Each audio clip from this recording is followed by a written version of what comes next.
développer, mais le temps passe vite.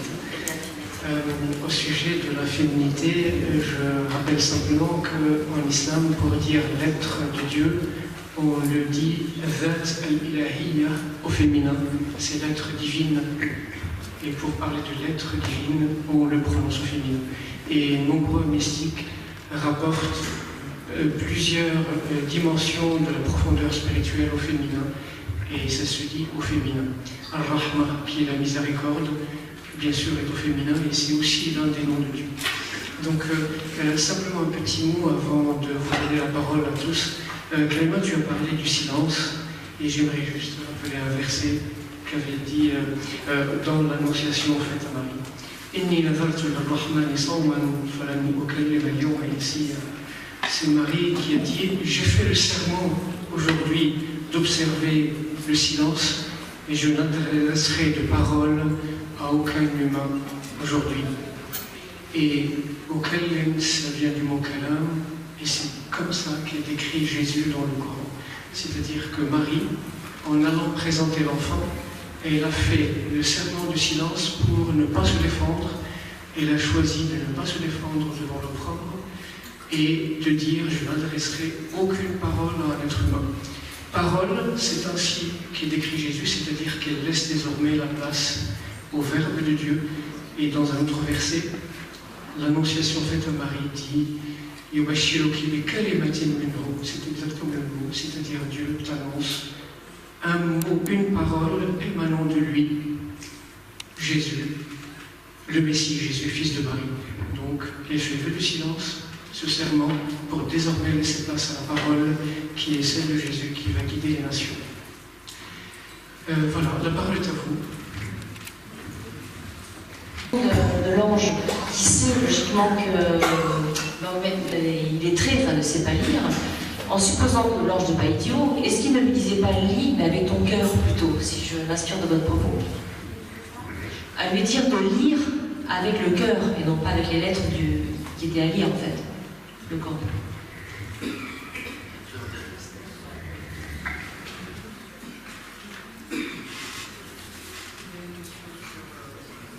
La prédestination, qui est-ce qui veut prendre quelque chose?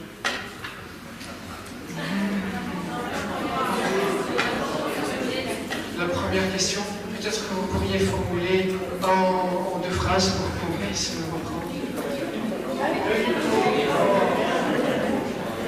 Dire en même temps que chaque être humain est libre de ses choix et que Marie a été choisie de toute éternité. Effectivement, le Coran il est écrit comme un Mustafiya, donc choisi et élu d'office, et donc par essence. Et alors la prédestination, donc peut-être chez le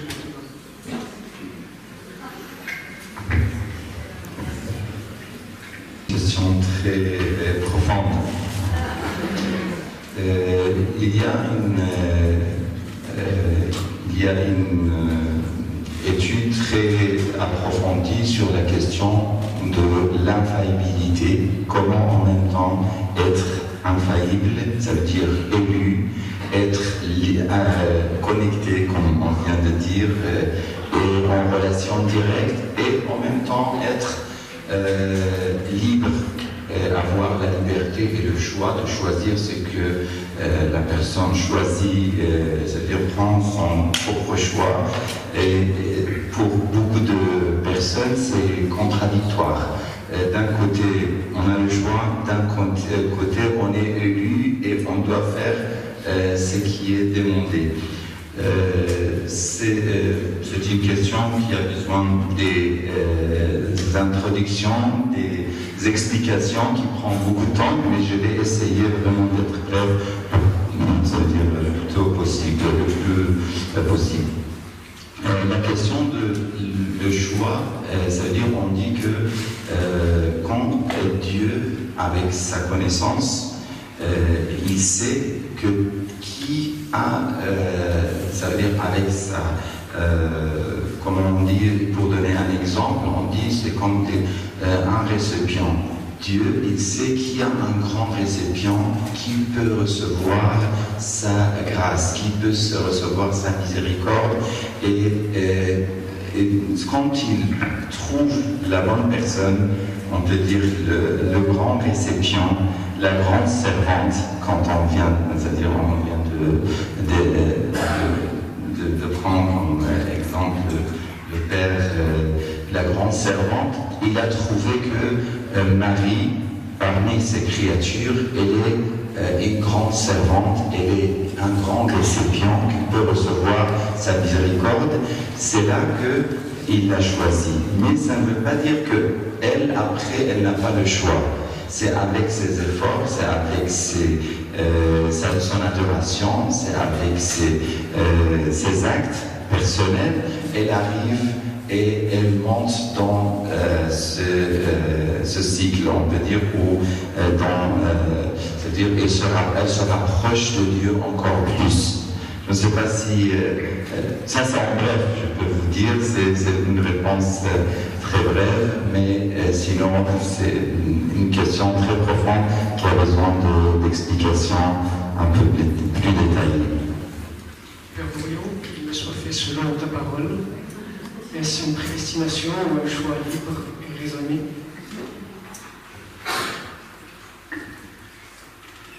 Peut-être que pour répondre à cette question théologique, comme souvent, il faut se placer sur le plan philosophique. C'est la notion de liberté qui est en cause dans la question et dans ce débat aujourd'hui. Spontanément, lorsqu'on parle de liberté, on l'envisage comme une possibilité de choix. On pourrait interroger cette définition. Est-ce que la liberté est simplement la possibilité de dire non ou l'implication pleine et entière dans l'engagement qu'on porte? Il me semble que pour bien comprendre ce oui de Marie, il faut se placer sur le deuxième plan de définition. C'est-à-dire que ne nous demandons pas si Marie aurait pu dire non. Il me semble que la question est une question fausse. Mais observons que le oui qu'elle a formulé est un oui libre. D'ailleurs, le mot oui n'apparaît pas dans le texte. C'est plutôt qu'il me soit fait selon ta parole. Mais il me semble, en tout cas c'est ma thèse, que cette acceptation de Marie, je tout ce que vous avez dit sur la capacité de réception, qui est en fait une puissance et non pas une passivité. Ce qui est du côté de la réception n'est pas forcément purement passif. Il y a une puissance de l'accueil. Et il me semble que cet accueil est un accueil complètement libre. On a du mal à le comprendre si simplement on réduit la liberté à la possibilité d'un choix, comme on le fait trop souvent aujourd'hui. Merci beaucoup. Karima, sur Iqra, est-ce que c'est une lecture du cœur, c'est-à-dire lecture de l'univers, une appréciation du monde, bien sûr, de la volonté? Évidemment, l'injonction qui est faite de prophète Iqra, on n'est pas au sens littéral, mais évidemment, il s'agit de lire avec le cœur. Donc, vous avez tout à fait raison. Je voulais juste souligner la question de la lettre, la question de l'encre, la question de la semence, pour pouvoir travailler et cheminer sur l'analogie entre Marie et le prophète.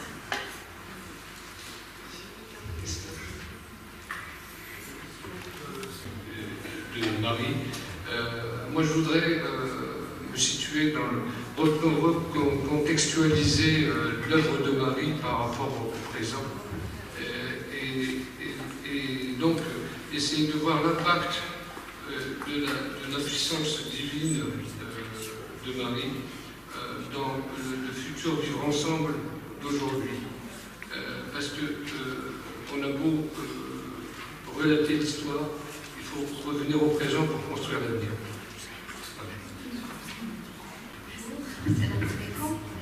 En fait, c'est une petite question, mais est-ce que je peux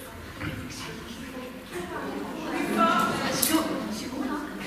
Est-ce que je peux juste expliquer ce que la demoiselle a posé la question sur la logique, etc. Mais je commence par la question. Est-ce que N2V4 plus fort? Je sais que vous quatre connaissent la signification du mot Myriam, qui est sur mon prénom hébreu, bien sûr, sa signification.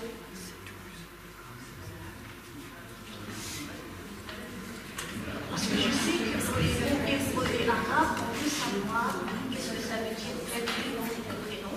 Ça, et après, je peux répondre à la demoiselle, en fait, pour moi, pour expliquer plus en parlant de. C'est bon là? En parlant de fait que Dieu choisit. Parce que les gens, quand ils ne comprennent pas le côté spirituel ou mystique, ils croient que juste Dieu il a créé les gens, et puis il dit voilà, je choisis tel pour devenir un prophète.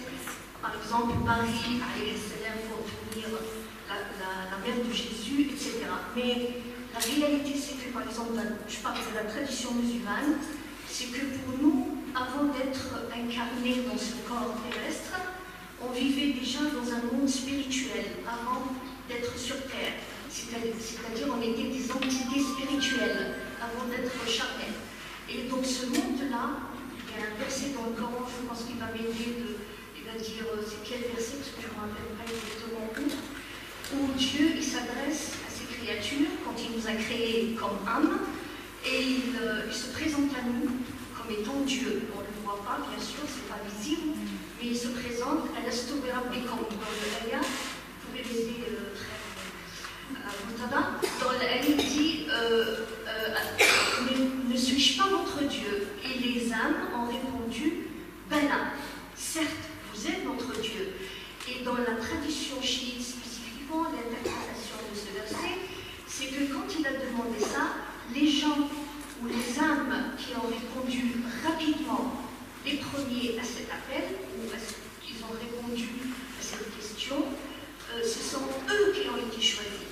Parce que c'était les premiers à répondre à Dieu. Voilà. Et c'est pour ça, c'est pas il a choisi juste par hasard, c'est parce que dans sa science et dans cet acte, dans le monde spirituel ou le monde des atomes, ils ont répondu à l'appel des premiers. Voilà. Merci. Les musulmans appellent l'infaillibilité, et ce que les chrétiens appellent l'Immaculée Conception. Est-ce que je me trompe?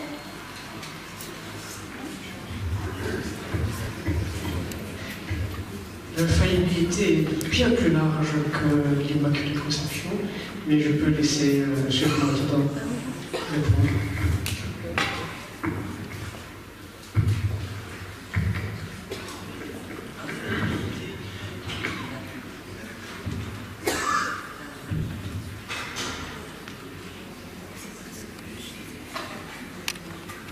Pour répondre, c'est 100% pareil. Il n'y a aucune différence, et même le verset, le mot et le terme coranique, c'est de purification. Ce para, c'est le mot de purifier, et l'istefar, il y a plusieurs termes qui montrent, et saddiqa aussi. Il y a un autre terme dans le Coran qui parle de Marie comme saddiqa, saddiqa véridique, 100% véridique, qui ne dit rien, qui ne dit que la vérité, et la vérité 100%, c'est de dire, c'est-à-dire c'est pas seulement dans la parole, c'est dans la parole, c'est dans l'action, c'est de vivre la vérité en soi-même. Ça, c'est l'infaillibilité. Et juste pour la question du Mariam, je laisse aussi bien sûr les autres explications de mon mari, c'est-à-dire dans les autres sources et surtout dans la question de langue. Je n'ai pas étudié ça et je ne me rappelle pas exactement dans les langues comment on peut expliquer le mot mari et Mariam. Mais selon les explications des sources des codes al-Bayt chiites, c'est Marie al-Abida ou al-Khadima. Al-Abida, l'adoratrice, et al-Khadima, ça veut dire la servante, la grande servante. On vient d'écouter déjà du mot la servante de Dieu et la servante de divinité, et c'est parmi les explications de mon Marie.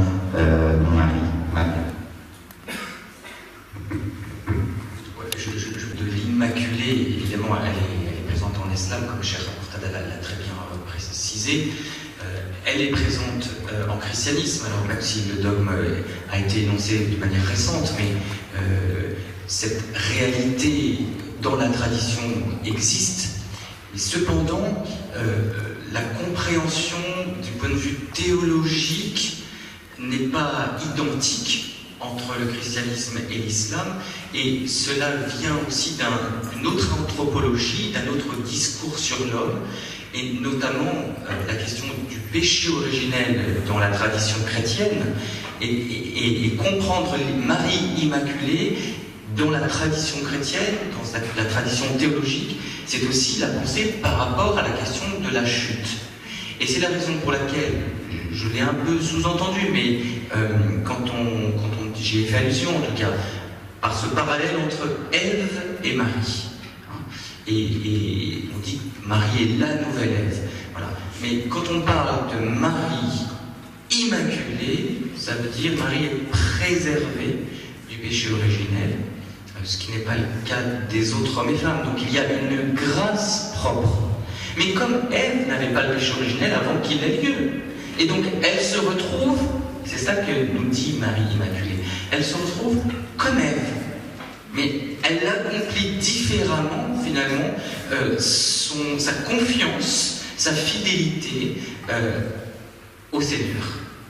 Voilà. Monsieur avait parlé de la possibilité de concevoir Marie comme un pont entre chrétiens et musulmans, et donc pour nourrir le vivre ensemble, et qu'on peut s'inspirer de la vie et de la biographie de Marie pour construire ensemble chrétiens et musulmans dans la réalité d'aujourd'hui, parce qu'effectivement ce n'est pas simplement un élément du passé, mais c'est un élément que nous pouvons vivre ensemble pour construire dignement et fraternellement. Je laisse peut-être Karima dire un mot à ce sujet. Déjà, le fait qu'on soit ici pour une journée, le fait que le mouvement existe ensemble au Marie montre que ça n'a pas été choisi par hasard. On a choisi le personnage de Marie parce que c'est pas seulement parce qu'il fait consensus, mais parce qu'elle est, elle est impeccable, elle est généreuse, et elle parle à la fois aux chrétiens et elle parle aussi aux musulmans. Le fait que les gens viennent ici chercher ce mystère autour de Marie. Et puis aussi peut-être que si on veut une condition pour vivre ensemble, c'est peut-être de sortir du savoir. C'est-à-dire que quand je parle de Marie, souvent, donc des chrétiens me disent « mais je ne reconnais pas ma Marie hein, je ne reconnais pas ». Je dis « mais c'est normal. C'est normal, si nous avions exactement la même Marie, ce serait du copier-coller, ça n'aurait aucun intérêt. Ce qui est intéressant, c'est que chaque message, chaque révélation, eh bien, lui donne la même réalité, mais avec une présence différente qui n'est qu'un autre aspect de sa face. Hein. C'est comme le divin. Qui peut définir à jamais ce qu'est le divin? Et donc, ce que je recommande, ce que je me recommande, en tout cas moi, comme posture, vraiment comme c'est vraiment une vigilance, c'est d'être attentif à la différence que l'autre énonce devant moi. C'est pas de dire ah mais c'est pas vraiment ça, c'est pas pareil, non c'est pas ça. Si c'est ça et c'est ça aussi. C'est l'émir Abdelkader qui a cette parole magnifique pour le vivre ensemble. Il ne parle pas de Marie là, mais il dit ceci de mémoire. Hein. Il dit si tu crois ce que disent les Masdéens, les Juifs, les chrétiens, sur Dieu, il est cela et il est autre chose que cela. Si tu crois ce que disent les envoyés, les anges, de ce qu'est Dieu, il est cela et il est autre chose que cela. Nul ne le connaît sous tous ses aspects. Et il rajoute magnifiquement, nul ne l'ignore sous tous ses aspects. Même quand vous l'ignorez, il y a quelque chose de vous qui le connaît peut-être.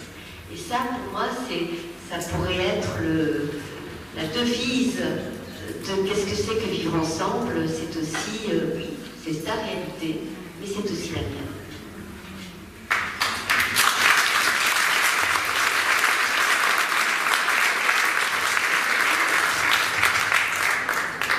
Juste à gauche, il y a un café chaud, du chocolat et des biscuits pour tout le monde.